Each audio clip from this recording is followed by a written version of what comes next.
And welcome to another episode of Nights at the Round Table. It's your boy, Man Wheezy Fresh. We got Bo Beast over there to the right. My nickname never changes. Queen right days. here. And we got Be Real. It's a lovely night in New York City, which is where we're doing our first four podcasts. And we're loving it.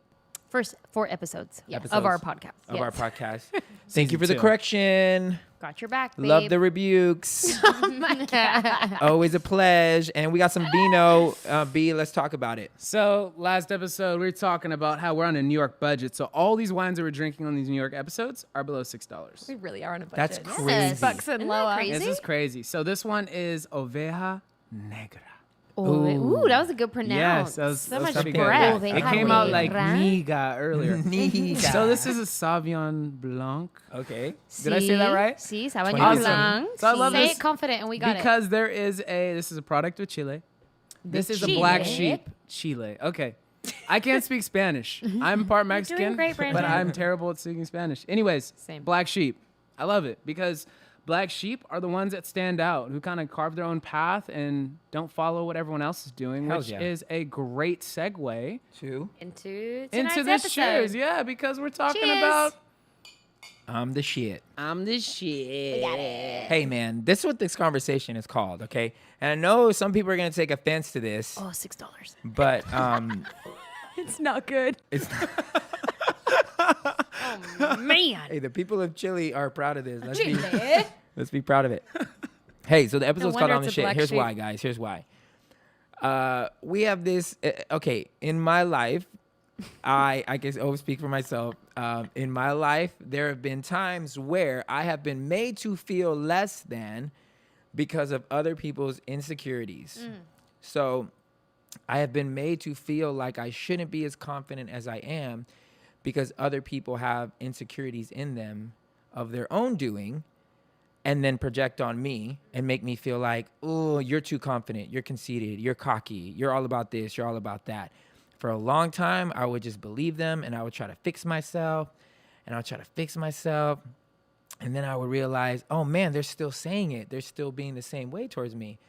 And so it dawned on me that it's 100% you. Like 1,000% you have a problem with yourself. And for whatever reason, I don't have that same problem. So you want me to tone it down so that I don't make you feel bad. And that Boom. started happening way back in the day. I remember when I first got saved, you know, I had some people that were trying to make me out to be something that I was overconfident and I was thinking that I was better than them. And the reality was I was 1,000% better than them. And not because not because I'm overhyping myself. It's just that there's certain things that people are better than you at. So like if me and Brandon played basketball, he would notably beat me. Why? Because he's a professional basketball player. So I'm not going to be like him and be like, yeah, Brandon thinks he's so dope at basketball. Right.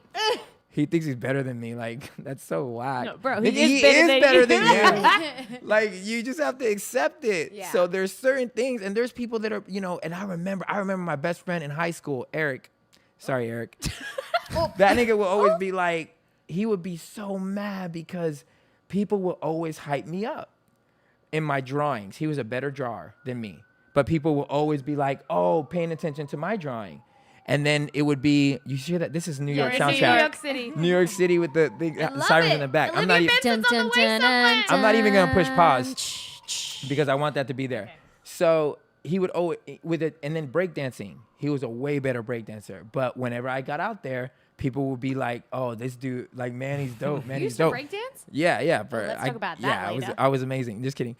He was way better than me, but he wouldn't get the props, and I would always try to hype him up. I'd be like, no, man, you're better, bro. You could dance way better than me. You can break way better than me. And I would try to hype his ego up. But no matter how much I hyped him up, people would always come back and reaffirm me. And I would always wonder, why was that? And it brings me to you've probably heard me say it, but there's a king type mentality that I have. I believe I am a king, and I believe people become kings. And in the moment in time where they can accept the positives and the strengths that they have without lording it over people. Yeah. Does that make sense? So when you're a king, you're praised and you have that favor, you have that that thing that people can't put their finger on, but they like you. They like things about you because you are gifted and amazing, but you don't make other people feel like shit because they may not have those giftings. And I know that in my mind, like, I know that God has given me something to be special more than anything else. But I use that by caring for other people way more than I care for myself. So yeah, I'll floss, I'll be whatever, and this is why our attire, if you're watching this on YouTube, me and B here are draped in Versace. Versace, As the ultimate middle Versace. finger to those who are telling us to tone down. But it became all about, to me, it became all about accepting my strengths, accepting the talents that God has given me, accepting the things that I worked hard on to be great, and then loving people through those very things. And anybody who's close to me, everybody who knows me knows that all those things that people would make me feel small for are the things that I would give away to make somebody else happy. Lance always says it. Lancelot always tells me, he's like, yeah, man, I hear people talk crap about you. But I'm like, Thanks, buddy. no, because Lancelot is a real nigga, bro. Lancelot be like, but I defend you. And he'd be like, I tell him, I'm like, yo, Manny is the guy that will literally give his shirt off his back. And he's like, because he literally gives me his clothes off of his back. Yeah. If I tell him I like something, Manny takes it off wherever he's at and he gives it to me. And he's like, so you're wrong. That's not who Watch he is. people comment on this YouTube and be like, hey, Manny, I like your Uh-huh. Versace Manny, shit. Brandon, you too. Don't come No, at but I us. think you brought up a great point because that's one of the differences between being arrogant and being confident. So you said a couple things. One about caring people. One about being generous. That's what confident people can do because they're secure. Arrogant people are basing this false confidence based on tearing and pushing others down below Right. them. So it's not like, hey, I am good in relation to. Confident people are able to pull that confidence Right. out within themselves. Arrogant people will try and lord their power over you. Right. Yeah. So it's only I'm only smart if you're dumb. Right. Yeah. Right. That's the arrogant mindset, you know? Like, I'm only great if you're a loser, Damn. you know? And so I think that's so true because, a king is someone who is taking care of other people. There's a kingdom that they're taking. It's Hey. different Ooh, of I being like a that. lord, you know? So That's, in the words of Lauryn Hill, why every Indian want to be the chief? Feed a man till he's full, but he still want beef. Try to teeth off my piece. Why for you to increase, I must decrease. Like, that's deep. Why for you to increase, I must decrease. Like, why can't we all come up together? Why can't we all? And look, this happened throughout my whole life, and it's something that I started realizing that it was like, it's either laziness, it's either insecurity, or self-hate that causes people to see the good in you and call it the bad. Instead of encouraging the confidence you have, Right. they make it something. Okay, so for me, it was people, close people in my circle, people I work with before in my old circle, was like, this person's about money. Why is he about money? Because he excels in money. Well, I excel in money because I do the work. You don't because you're lazy. I excel in writing because I write like 1,000 songs a year. You don't write at all. I excel in this because I work hella hard at it. You don't work hard at it. So instead of being okay and accepting, hey, I'm lazy, I don't put in the work, I don't do this, this is why this person has more than me. You'd rather be like, he just wants money, he's greedy, look at the clothes he wears, he's all about vanity. And it's easier to do that than to look at yourself and be like, I just don't work hard enough. I just don't put in the work. And I think we go through life really, really hindering people from becoming who they really want to be or who God has called them to be by projecting on them and making them feel bad for the strengths that God has literally put in their life. And they stop because guess what? The overwhelming amount of people telling them, no. There's few people that can break through the noise and actually become great and actually become who they're really supposed to be. And then they end up, here's the beautiful thing, they end up being praised for that very thing that everybody told them was the worst part about them. Wow. Right.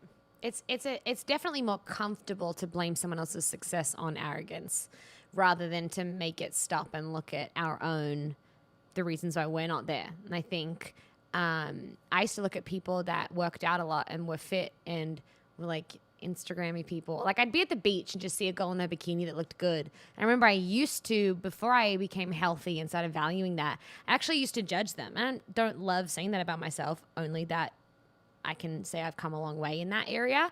But I think being able to have that confidence starts with being brutally honest with yourself. So it starts not just by saying, here's all the things I'm amazing at. It starts by seeing someone else that has what you want and being like, hey, is there something in me that is the reason I'm actually not there, and I'm trying to blame it on them? And I think I used to look at, for just to use this example, girls like that and be like, oh, they must be like, whatever, like floozies. Why did I use the word floozy? Floozies. They don't, like, they must get with every guy. Like, I just assumed all this crap about them that wasn't true. All it was doing was it was way more comfortable than me saying, oh, I just eat whatever I want and I never move my body. And so now being in a place that can often be judged for how I look, especially with the being in ministry or being like a pastor or whatever, no one believes me anyway. I feel sometimes that same judgment that I used to put on other people, and I go back to look at that now and be like, oh, that's because I actually wasn't confident in myself. Did I know these people? Hell no. I was just assuming that because it made me uncomfortable, it must be bad. But actually, your confidence can be very confronting to somebody that isn't confident. And they can blame you for that when it's actually not about you. But I think on the flip side of that, there are people that are not confident, arrogant. Like, there are the people that don't have anything to show for their life behind the scenes, but keep projecting all this crap that's like, that's arrogant, that's narcissistic, that is. And I think it can trigger some people who have been in relationships with those types of people. So when we're talking about a subject like confidence and being able to like shake things off, Taylor Swift, I just felt like I needed to put like an artist reference in there, you know what I mean? No, but like, I think that can trigger some people as well when we're talking about 1,000%. Like, if you met arrogant people that portray, here's the difference of what we're talking about. I think the difference between kings and arrogant people are that arrogant people have a hard time finding people that will agree with them. Like, they will think they are amazing. There's no one else around is saying that. It's That's like, true. But kings don't even have to say it. A good king, people will say it for them. Like, this guy's amazing. That's like, true. he really is amazing, you know? And I really think there's a line of jealousy that also plays a part in it. Like Drake says, you know, jealousy is love and hate at the same time. Like, it's a line that will, Straight up. Pastor Drake, he always be preaching to me. And it's Reverend like, it Drake, really Reverend is. Aubrey. I think about my own life, like the times that I've been jealous of someone, it's because they're outworking me. I can't like front. Sheesh, They're that's just good. outworking me. They just spent more time. I'm like, there's certain dudes that I look at that I'm like, this guy's a better rapper than me. He writes more songs. He practices more. I can't even be mad at him or his success. I used to think, oh, why not me, God? Or, Right. you know, or I would see friends try to pick that person down and be like, oh, but he's corny, or he's this, or he's that. Oh yeah, nigga, but he got, you know, 400,000 subscribers on YouTube, and he got millions of plays, Corny's and people working for him. really love him. And you have Yeah. nothing. In my last season, when I was making music, it would always be that. It would be judging other musicians and being like, yeah, but they're corny, or you're this and they're that. And I'm like, yeah, but more people listen to them than us. So Yeah. what are you talking about? People- You have no leg to stand on. Like, Yeah. praise people for what they are. The Bible says honor the good in people, so that they don't have to do it themselves. Don't force people to become cocky. Like, love on them, honor them, tell each other what's good about them. Don't be afraid of it, because I promise you, the reason you are so attracted, or so even attracted by the hate, you're even hating on people because you're attracted to them. You don't hate on things you're not attracted to. You don't just randomly hate stuff that you don't care about. You hate things that you are attracted to, that steal your focus. That's why you're hating on it. You're gathering enough energy to hate on that because it affects you in some way or another. It affects you. You either want to be it, or you're mad that that person is being something that you're not. Didn't you say you dated a girl one time that would not tell you that you were handsome because you got Yes. told too many Wait, times what? from other people Yeah, or yeah, something? yeah. Is I that dated new a story? girl. What's that story? Well, because she said, Say that again. she said, I'm not going to tell you you look good because everybody tells you look good. I was like, cool. We're done. Deuces. I was like, man, that's so sad. I was like, no, that's cool. I mean, I tell my husband multiple times a day. I'd be like, "Damn." Like, he'll just walk in the room and be like, "Damn." Yeah, my babe. I don't know. Let's make but out later. Okay, for sure. Deal. There's definitely something to be said for having this self-confidence balanced with humility. And for me, humility can be, I mean, I'm trying to say this with the least amount of Christianese possible, but like a spirit of humility. Like you can feel when you're communicating with someone, talking with someone, if they're saying something positive about their self with humility behind it, you're like, yeah, that's confidence. And then if they're saying something and it's turns from positive into braggadocious, that's because there's no humility on it. Like I don't feel humility while like what you're saying feels syrupy and icky, and I feel like I can feel it in the air. So I don't know how to like articulate that without it being you can feel the vibration of humility on someone. And okay. Wait though. Okay. Wait. Oh. But we said this in other episode, excuse me, which I've told her before. It's hard to find something in someone else that you don't possess. There's a lot of people who have a false humility that think that they can see what real humility is. Okay. Does that make sense? So when you say that it's a feeling, Okay. that's only trusted if there's an actual humble person that is getting the feeling. Okay. Does that make Rather sense? than So that's someone why being I can feel confronted. it. Yes, Yes. because you Okay. legitimately are So a humble person. Yeah, he's just making that distinction. Okay, so thank you so much. Yeah, because thank there's you some for your people out there that feedback. may be I'm like, oh super yeah, humble. I'm right. I can feel this way because I feel this nigga's not humble. But Right. it's like, but you don't know what real humility is. You have a false sense of humility. You actually think humility is going around low, not talking about yourself, making sure that nobody thinks that you're awesome, and Not giving yourself permission not to giving be great, yourself. you Yeah, know, you're just really So low-minded. in my attempt to describe humility for me, in my life, my industry, my work, what I do, I have so much confidence in myself, in my gift of bringing joy to people. And I don't have to bring anyone else down in order to make me good. And I don't have to pretend that I'm not funny or pretend that I'm not talented. But also at the same time, I know that I'm constantly supporting others around me, bigging up people around me. And when my opener, Mal Hall, he challenges me so much because he's so funny and he's always writing new material. And I'm constantly telling him that. And for instance, like just yesterday, I was watching a video that he made. He edited, put it together. I called him on the phone. I said, hey, did you edit that video yourself or you had somebody do it? He's like, no, I did it myself. And I was like, bro, that was really good. And I started pointing out things that I liked about it. Your transition from here to here, whatever. He's like, oh, thanks, cool. And then later on, he texted me and was like, hey, thanks for reaching out and telling me that. Like, I've been working really hard on that. Oh, I'm so sorry. My microphone did not like what you were saying. It decided that $6 wine. Sorry. no. But Sorry so from Elise's microphone. that's all right. What were you saying? Apology accepted.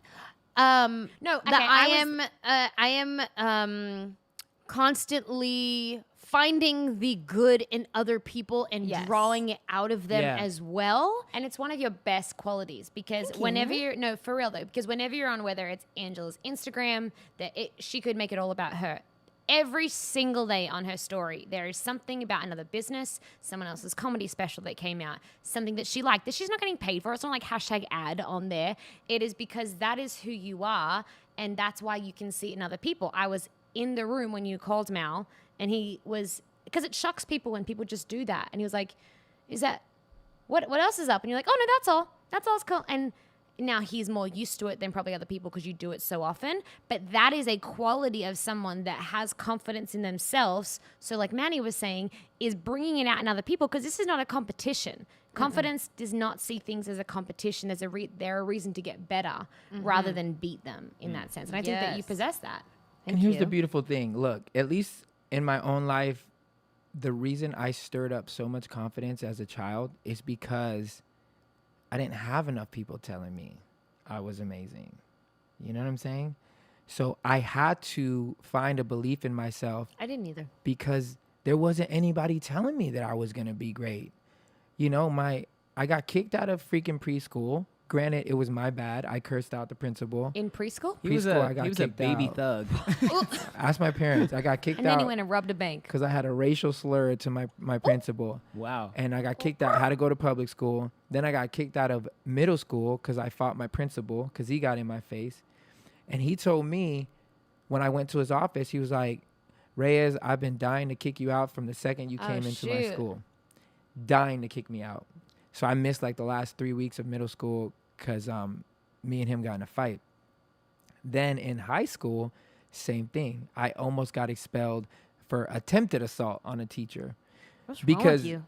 I was a bad person. That's The so teacher weird now didn't- because you meet Manny and he's like a soft Nah, it was bear. so horrible. Like Unless so you cut kind him and off on the chill. road. I was hor- yeah, No, it was no, yeah, it'll horrible. come out. I Unless was you don't let horrible. him in and he puts his blinker on, forget it. That's no, but it was like legitimately like I had no one. Like he told me like you're just gonna end up in prison or dead, and that was just everything that I always got. So there's something in me that had to be a big F you to everybody who thought that I wasn't gonna make it, and I had to believe it on my own. Now, granted, my parents weren't necessarily like my parents never like downed me, but they definitely thought that my dreams and the way I thought was a little bit out there. Like when I left all the scholarships on the table to go to a state school for me to go to a Bible college, they were like, we don't get this. Like, this is a mistake.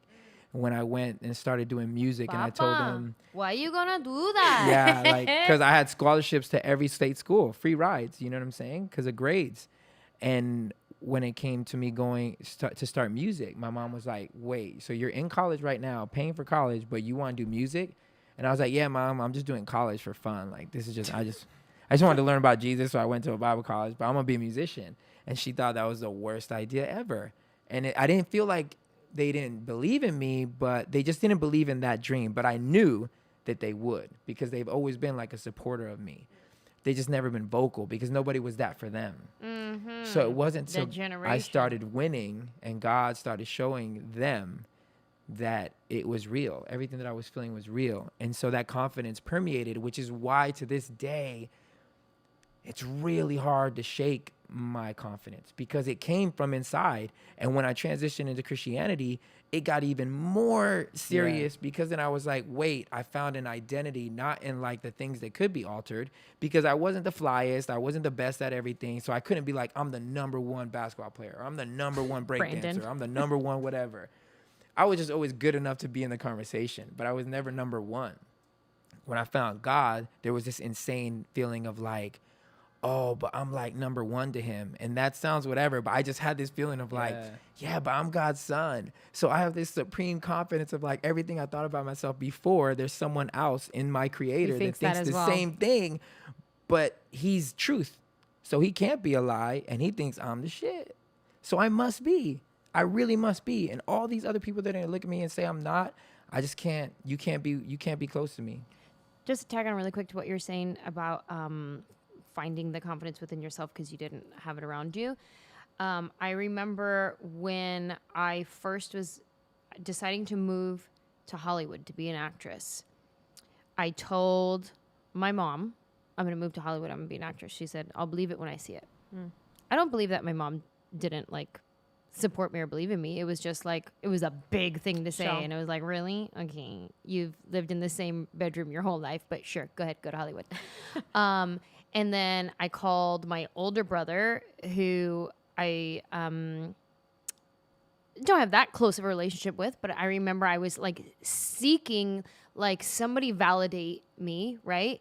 And he was like, it's against my better judgment, but do what you want to do. And I called my dad, and my dad, real honest, was like, why are you going to do that? You don't know anything. Nobody's going to hire you. Exact words. Wow. And then my sister was the only one. I said, Veronica, I'm going to move to Hollywood and I'm going to be an actress. And at this point, it was like I had heard all them already, like not reject, but not have the confidence. So it almost fueled me even more. And I was like, screw that, I'm going. So by the time I went to her, it wasn't I was asking her, what do you think? Should I do it? Right. It was like, hey, I'm going to do this. Yeah, you had to decide. And Veronica was like, yeah, Yeah. go do it. I And I was wonder like, if cool, there's- thanks. I wonder if there's something on that journey for you though that it almost attracted the validation from Veronica because you had to go on the journey to believe in yourself. Yeah, maybe. Whereas other people, it was like, I'm going to move to Hollywood, but it had question marks behind it, validate me.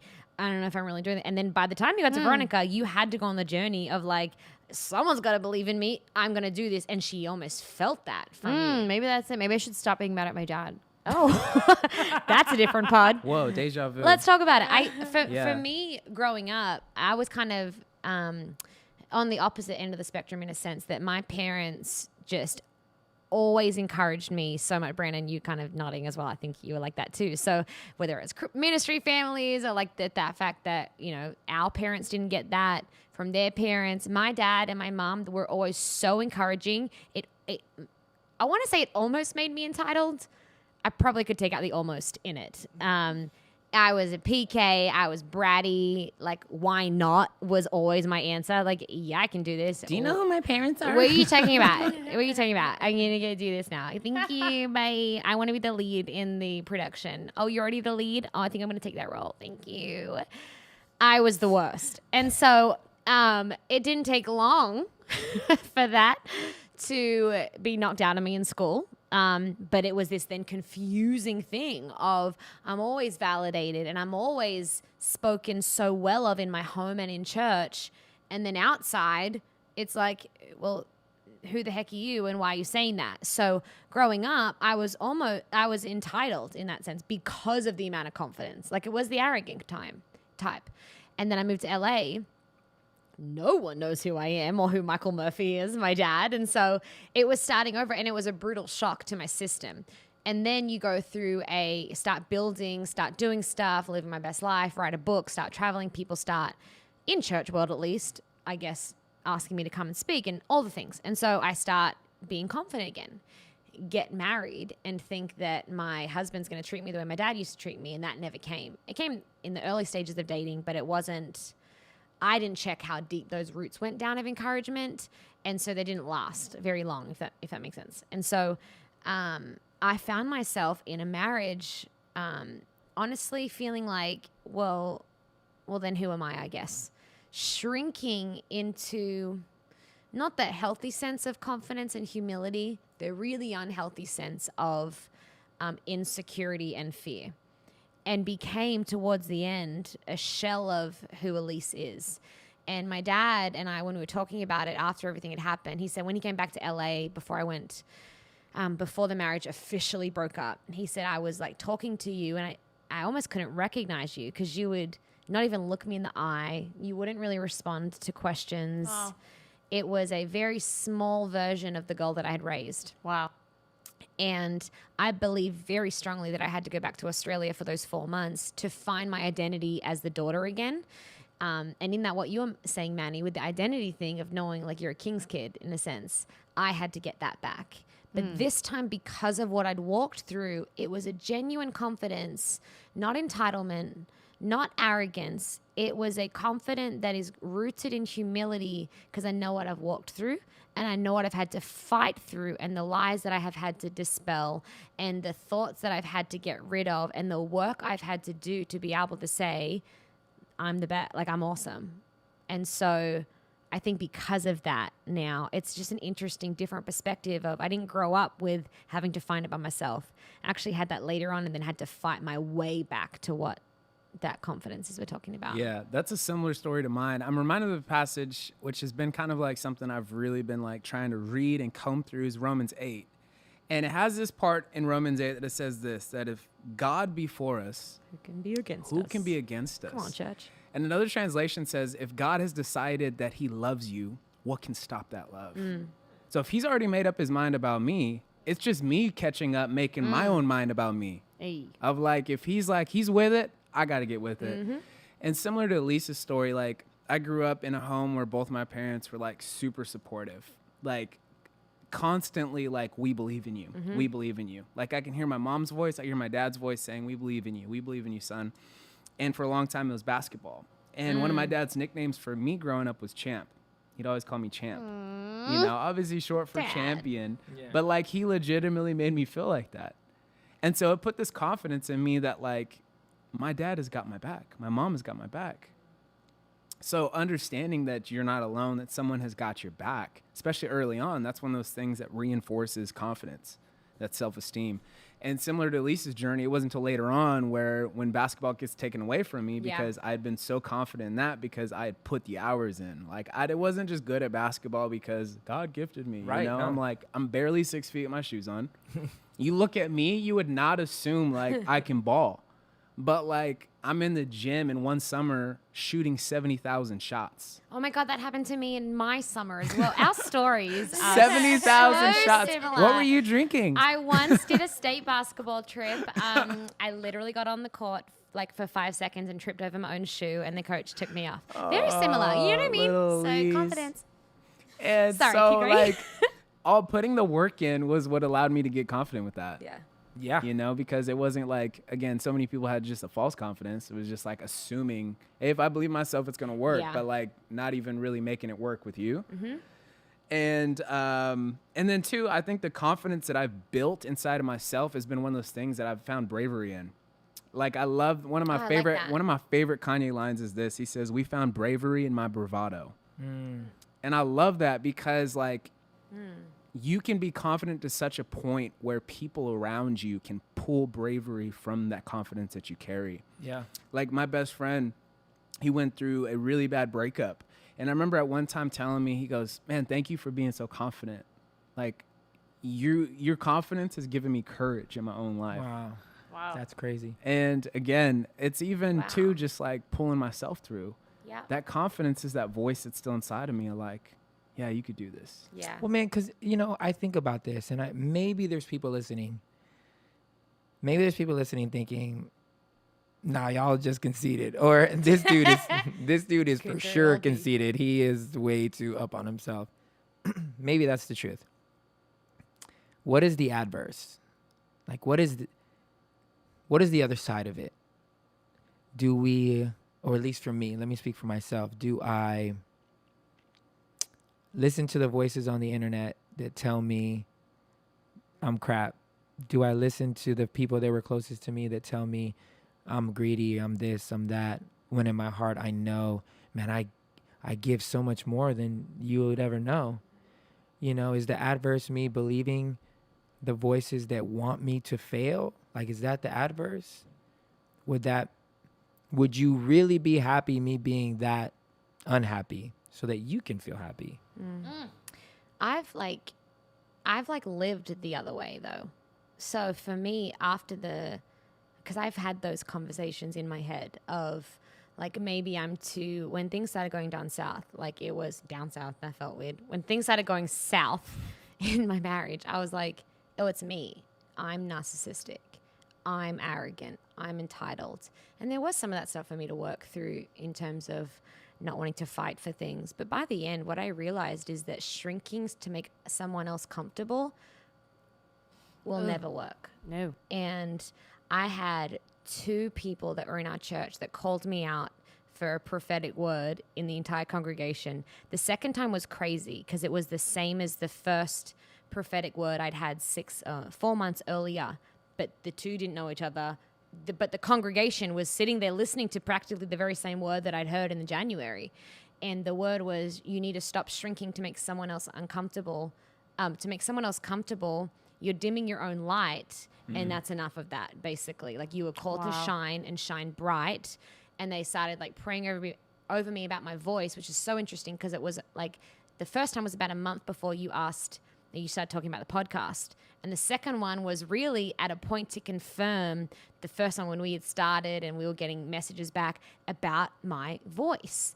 And I think when I was thinking about, well, maybe I do just shrink, maybe it is pride, maybe it is me, maybe I shouldn't dream of success because my success must be selfish because nobody else seems to be validating it in a sense.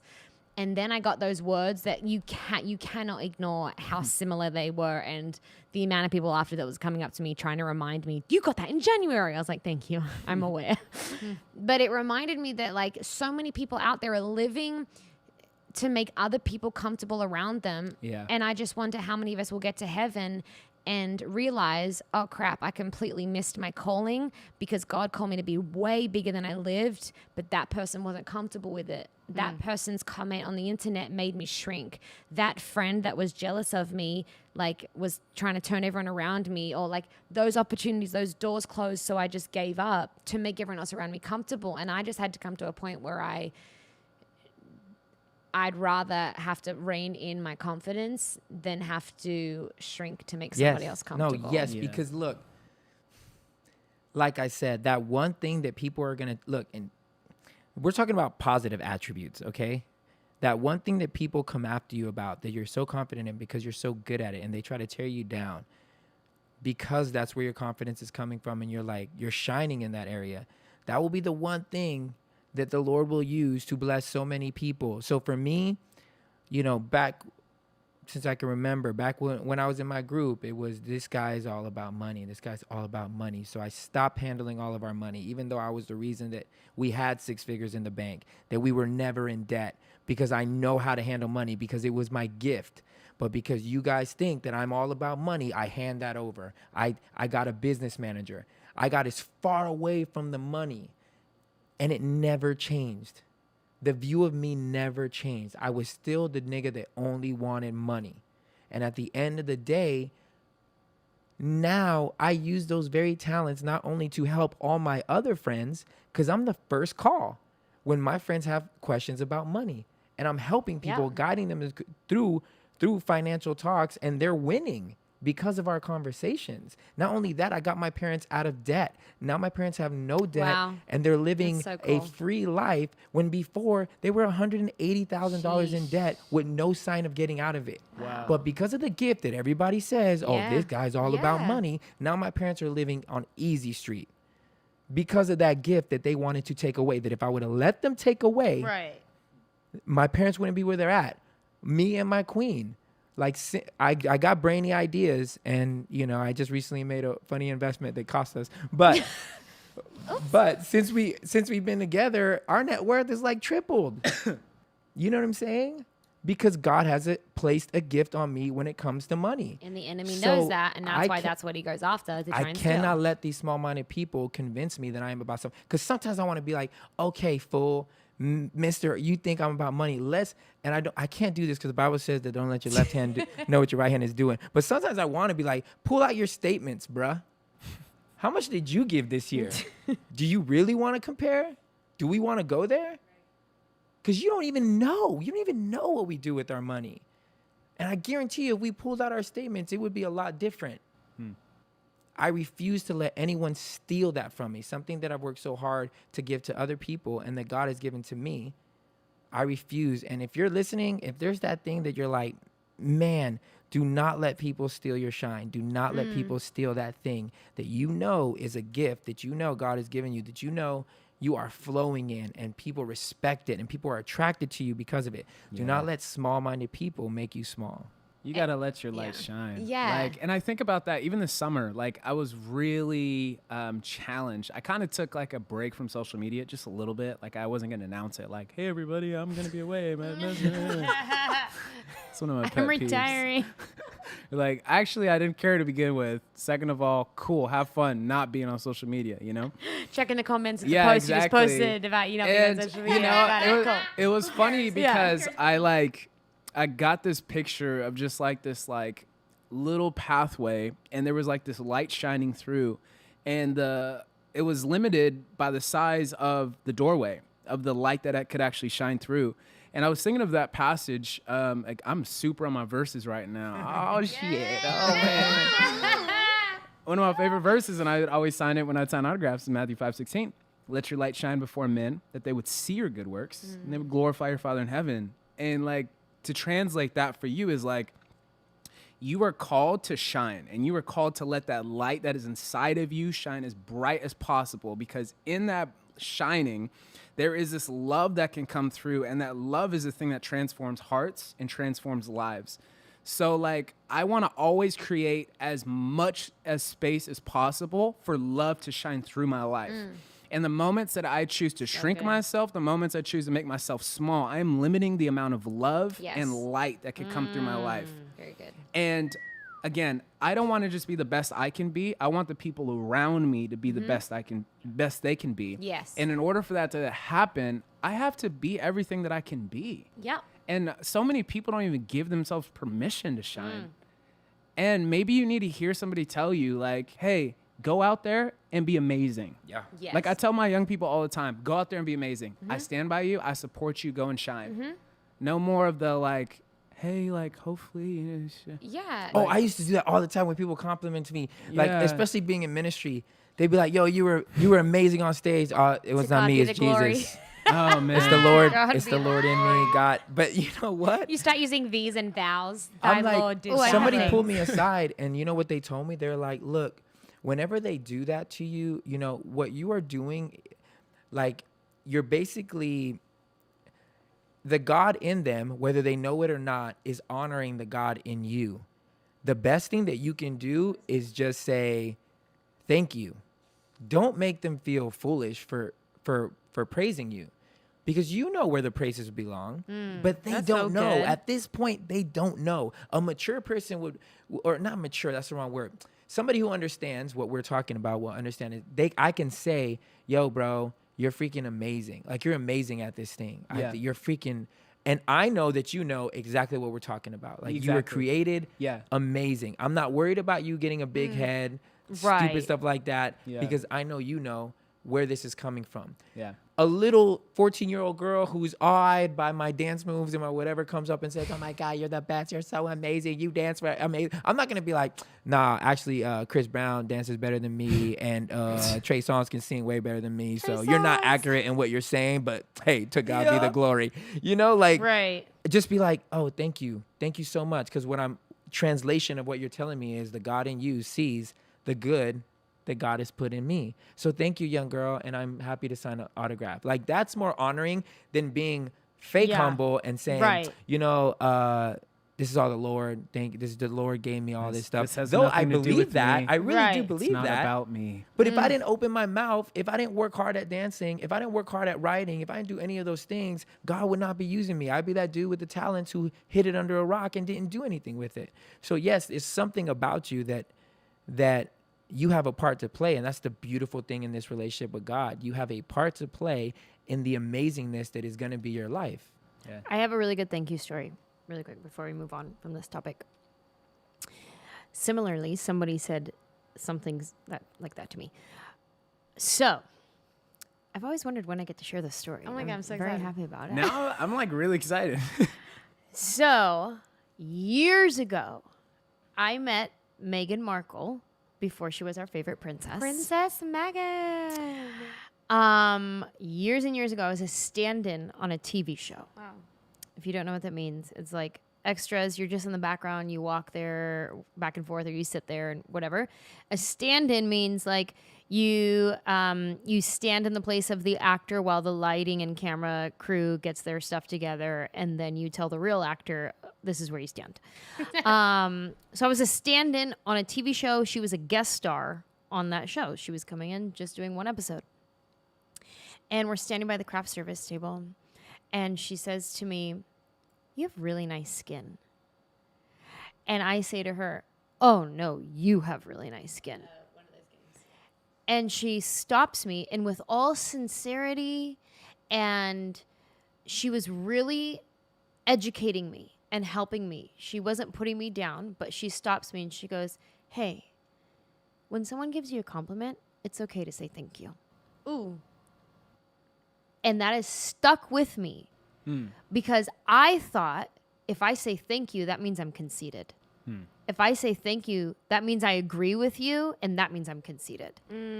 But she gave me permission To say thank you. to just say thank you and To accept receive it. to receive. Yeah. Yeah. It's like almost like there's a confidence in being able to receive a compliment, especially if it's ministry stuff again, whether it's a sermon or whatever, knowing in your heart what kind of you were saying, Manny, of like, hey, thank you, and not almost there is a false humility every single time. If it's like you literally cannot receive a compliment, whether it's like about a sermon or your skin or your basketball skills or your dance skills, whatever it is. If every time it's deflecting to something else or someone else, I think Right. there's an issue there. And Yeah. it like again, we can only speak from our own experiences. I don't have a Meghan Markle story. I'm so sorry. Maybe one day I will. But I think the effects of not being confident for me began to attract other people that were jealous and insecure as well. And so we talked many times on this podcast about like who you are will attract, like you attract who you are, not what you want. And I think that part of having that confidence is understanding who I'm becoming and understanding my identity and who I am and the confidence that comes with that. I'm very confident in the fact that that is attracting that in someone else. And so that's what's bringing that towards me. When I met the other relationships I've had, I wasn't in that place. And so whether I knew it or not, you attract who you are. So kind of going back even what you were saying before of like, what's the other option? The other option is attracting also something that you don't want either, which is insecurity and fear, you know? And even the question of like how much confidence is too much is a question that confident people will ask. Most people aren't asking that question because most people aren't at that spot. In reality, most people are struggling to have confidence. You know, most people are struggling to actually believe in themselves. And so what would you say for you guys? Was there a series of moments or a moment of awakening for you where you realized, yeah, I'm great? Or there's greatness inside of me? It was my FU moment at church. I told that one on. Yep. I told it on the podcast, This right? is whack. Yeah, This is whack. I said the F. It's on the abuse podcast. Was it? Yeah. And I you're was like, pick up a vote, girl. Dude, the first time my dad sat down with us and had a meal, Oh, no. man, he shares the story. Yes. And it was so funny because Hello, Reverend. my dad's a great guy. He's not used to Manuel. Yeah, he's very conservative. So like even hearing cuss words, yes. it was so funny because He's I'm like, like, N-word. I'm looking over at the table and I'm like, yes, Hey, all Dad. good. No, I think I'm trying to think if maybe it was even before then that I feel like that was the time. Okay, I probably had moments before then, but I think it was maybe rooted in a little bit of vanity because I didn't know God. I only knew myself. So I felt like I was drawing from the source that is me. So I always was confident, but I think when there was an aha moment to which my confidence was validated was in that time, because I really felt like, man, why can't my closest people to me just give me props for being good at something? Like, why are they so afraid? And I realized it's a power thing. The second that you hand over your compliment, it's like you hand over your power, because you are admitting to this other person that you admire something about them. And when you're the person admiring and not being admired, you feel like that person now has this power over you, this pseudo power. It's just like not wanting to say I love you first. You don't want to say it because you're like, if this guy or if this girl knows that I love them and they haven't said it to me, they have the power. And so I feel like in the same way, it's really hard for people to just come up and say, hey, you're this. And I am okay that this means that you're better than me or at this thing, or that I admire you. And I'm hoping to become as good as you in this thing, because I'm not afraid. I'm not afraid of what that means. And it was really difficult for me not to have that in my friendships, because I don't mind doing that for other people. I just don't mind. I don't care, because I know that I'd rather honor my friends and what they do and how good they are. And sometimes I am over complimentative, but I'd rather do that than them go searching for it somewhere else in bad things or in people that want to use it against them. And so I've always just been that proponent of praise what is good, because the Bible taught me that. And I never forgot that verse of praising what is good, because I am aware that what is good was God created. So in fact, I'm saying God did good with you. Like he really did good with you. God must have spent a little more time on you. On you. Backstreet Boys. I remember. Backstreet Preachers. I remember when when I came back from Australia, and Julian moment? Do you say having name? No. Sorry. We were talking in his office, and he was like, I think I talked about this on the forgiveness podcast, where he said, I want you to get to the place that you have forgiven your ex-husband so much that he could walk back in this church and you'd be almost like happy to see him home type thing. But in that same conversation, he said, Lise, you are in a season right now where you're getting your identity as a daughter back and getting that innocent confidence back. And he said that the confidence that you don't need to hear it from someone else, that you're confident, that you just know it in yourself. And I also once heard a preacher, I can't remember who it was, probably all of them, said, if you live off someone's compliments, you'll die off their criticism. Yeah. And I think that confidence comes from that. And that's the true sense of confidence. I don't have a moment where I was like, man, I'm dope. But it's just, I honestly think it's been something I stepped into this year. And I just had my 30th birthday. And I really did, on that birthday, take a moment where I was like, I feel good. I just feel good. And it's not a thing about how I look or a style or that my life's where I want it to be. I just feel good. And I think that that's kind of, it's been a journey for me this year, I'd say, where I've kind of stepped into something. But what about for me? To talk on what you said, Okay. I feel like I have that. I'm a words of affirmation person. Okay, that's one of my love languages. It's words of affirmation. But at the same time, I try to balance not taking everyone else's words as my truth. So I would say, like, early on when I first started like getting famous and I would get compliments and all kinds of stuff, it was a lot of positive feedback out the gate. And I'm very blessed by that. But I had the wisdom within that positivity, that feedback that I was getting from people. And I was like, ooh, this feels good. Pause. God, I do not want what other people say about me to be what validates me and to be what I live by. So whether we always say like, oh, if somebody's talking crap about us, we say like, oh, in one ear and out the other, right? I said, you know what, God? Let me also treat the positive words that way. Wow. Let me hear the positivity. Let it go in one ear and out the other, because no matter what they say, I am who I am. That's great. So I would practice that from the very beginning of not letting people's words validate me. But to speak to a specific moment, I just had recently, and I wouldn't say it's the moment where I realized I was the bomb. But I had a moment where I am self-confident in myself. I know that I'm good, that I have a gift, that I can bring people joy, that I'm a good storyteller, that I'm a good actor. I know that in myself. I don't even really need anybody else to validate it. I just know it.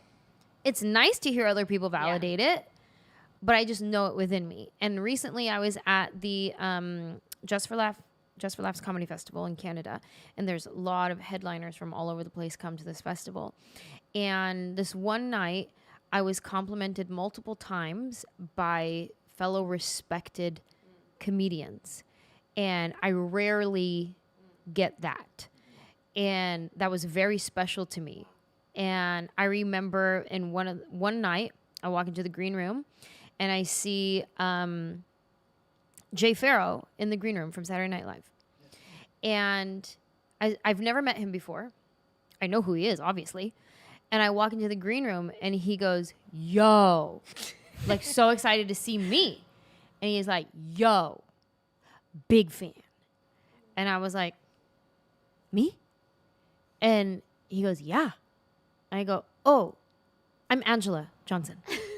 Like, I was trying to correct him. Like, obviously being funny, but still at the same time, we're like, wait, But also, you know who you're talking to? Yeah. Just to be clear, before I receive. Before you say thank you so Before much. I receive. Yeah.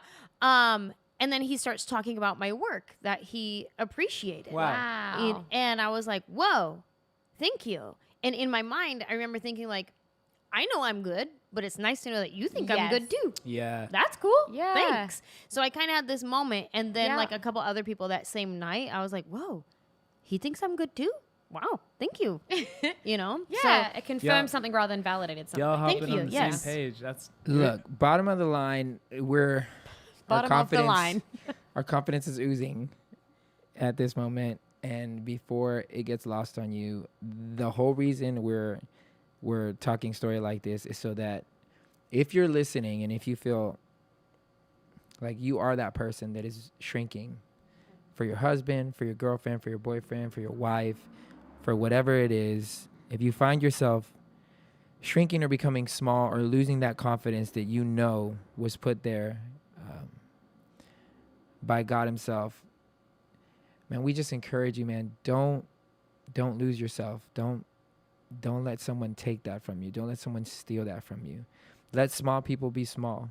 If you got to X them out of your life, X them out of your life. Do whatever you have to do to protect your heart, protect your mind, and let God shine through you, like what he's saying. And even if you don't believe in God, it doesn't even matter. He can still shine through you. He can still Let the light. He can still show himself in you because he loves you too. So we're so grateful and humbled at this stage, and we are confident that the people who need to hear this is going to hear this. Yep. If you heard this whole thing and still think that we're cocky and conceited, That's cool. Sure. there's a proverbial door. Probably, yeah. And you can See yourself out. walk out. Sweet. We ain't got no time for you. We love you guys so much. Hey, we're going to go have a good time out in the city. Yep. Because we're in New York and we try to enjoy this stuff. And people need to see me and Brandon matching Versace Versace outfits. with my Nike sandals because I can't wear my shoes Yeah. out.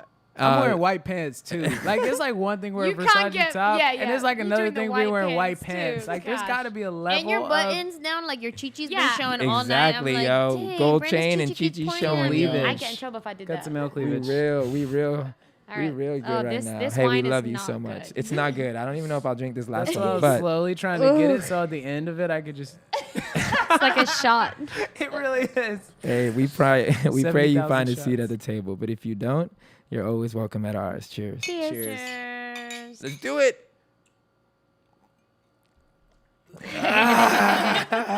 It tastes like gasoline.